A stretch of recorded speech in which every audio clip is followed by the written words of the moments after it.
অল্প সময়ে তৈরি করে নিলাম সুজির মৃদু বড়া। আর এই সুজির মৃদু বড়া আপনারা একবার বাড়িতে তৈরি করে দেখবেন, আশা করি সবারই ভালো লাগবে। দেখুন মৃদু বড়াটা দেখতে কত সুন্দর লাগছে। আপনাদেরকে একটা আমি ভেঙে দেখাচ্ছি। আর দেখুন উপরটা খুব সুন্দর ফুলকো হয়েছে আর ভিতরটা খুব সুন্দর নরম। আপনারা কিন্তু একবার এইভাবে ট্রাই করে দেখবেন, খেতে কিন্তু খুবই ভালো লাগবে। নমস্কার বন্ধুরা, তোমাদের সবাইকে আমার চ্যানেলে স্বাগত। তো আজকে আমি তোমাদেরকে তৈরি করে দেখাবো সুজির মৃদু বড়া। আর এই সুজির মৃদু বড়া খেতে খুবই ভালো লাগে আর খুব অল্প সময়ে তৈরি করে নেওয়া যায়। তো আমি সুজির মৃদু বড়া কীভাবে তৈরি করি তোমরা কিন্তু পুরো ভিডিওটা দেখতে থাকো। প্রথমে বড়াটা তৈরি করার জন্য আমি এখানে নিয়ে নিলাম 10 টাকা দামে দুটো সুজির প্যাকেট। আর এই সুজিগুলো দিয়ে আমি একটা ডো তৈরি করে নেব। ডোটা তৈরি করার জন্য দিয়ে দিচ্ছি 3 বাটি পরিমাণে জল। আর এই জলটাকে ভালো করে গরম করে নেব।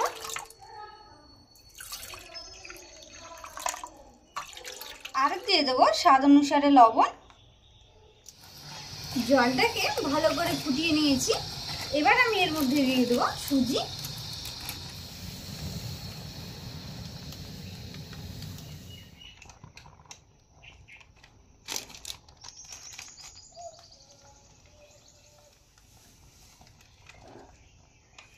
এবার আমি সুজিটাকে ভালো করে রান্না করে নেব।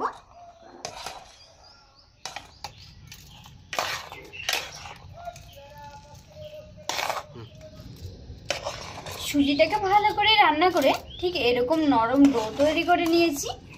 এবার আমি এটাকে নামিয়ে ঠান্ডা করে নেব। এবার আমি মৃদু বড়ার জন্য একটা চাটনি রেডি করে নেব। এর জন্য এখানে নিয়ে নিলাম নারকেল, ছোলার ডাল আর কারি পাতা আর এখানে কুচি করা আদা। এবার আমি এগুলোকে মিক্সিতে পেস্ট করে নেব।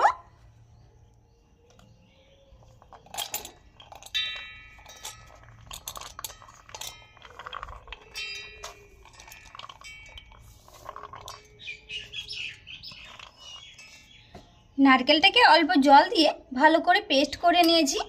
আর দেখুন দেখতে ঠিক এরকম হয়েছে।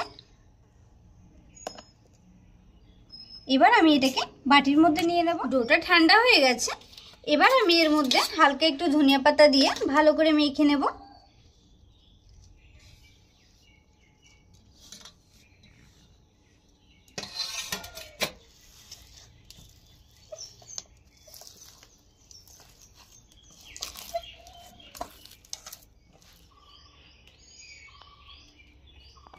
ডোটাকে ভালো করে মেখে নিয়েছি। এবার আমি বড়াটা রেডি করে নেব। বড়াটা রেডি করার আগে হাতের মধ্যে একটু তেল মেখে নেব, তাহলে বড়াটা বানাতে সুবিধা হবে। হাতের মধ্যে ছোট্ট একটা লেচি কেটে নিয়েছি। এবার এটাকে গোল করে নেব। গোল করে নিয়েছি। এবার আমি এটাকে হাত দিয়ে চ্যাপটা করে নেব। এবার মাঝখানটা এভাবে গর্ত করে নেব।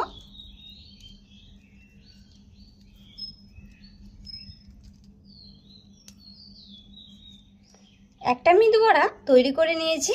আর এইভাবে করে আমি সব মৃদু বড়াগুলো তৈরি করে নেব।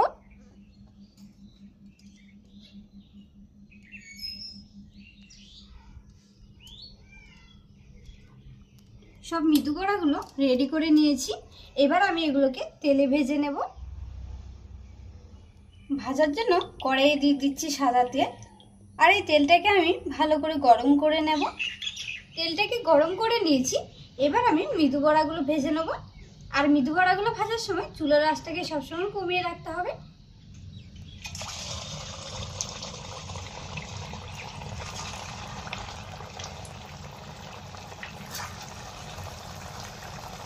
আর বড়াগুলো দেওয়ার সঙ্গে সঙ্গে নাড়বেন না, হালকা একটু হয়ে আসলে উল্টে পাল্টে ভেজে নেবে। বড়াগুলো হালকা একটু হয়ে এসছে। এবার আমি এটাকে উল্টে পাল্টে ভেজে নেব।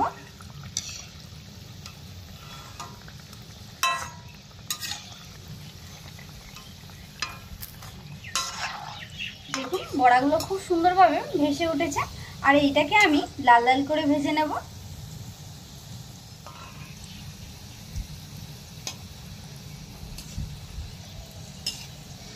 মৃদু বড়াগুলো হালকা লাল করে ভেজে নিয়েছি। এবার আমি এগুলোকে উঠিয়ে নেব।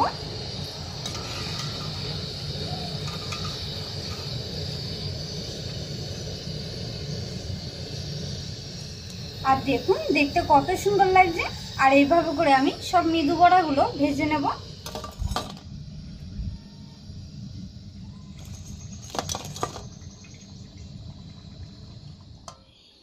সব মৃদু বড়াগুলো ভেজে নিয়েছি।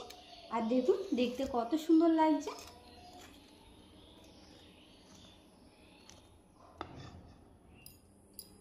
আর মৃদু বড়াটা কেমন হয়েছে তোমাদেরকে আমি একটা ভেঙে দেখাচ্ছি। দেখুন কত সুন্দর ফুলকো হয়েছে আর ভিতরটা খুব সুন্দর নরম। আর এই মৃদু বড়া আপনারা একবার বাড়িতে তৈরি করে দেখবেন, আশা করি সবারই ভালো লাগবে।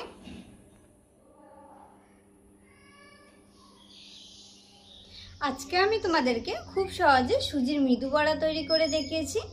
আর এই সুজির মৃদু বড়া কেমন হয়েছে তোমরা কিন্তু অবশ্যই আমাকে কমেন্ট করে জানাবে।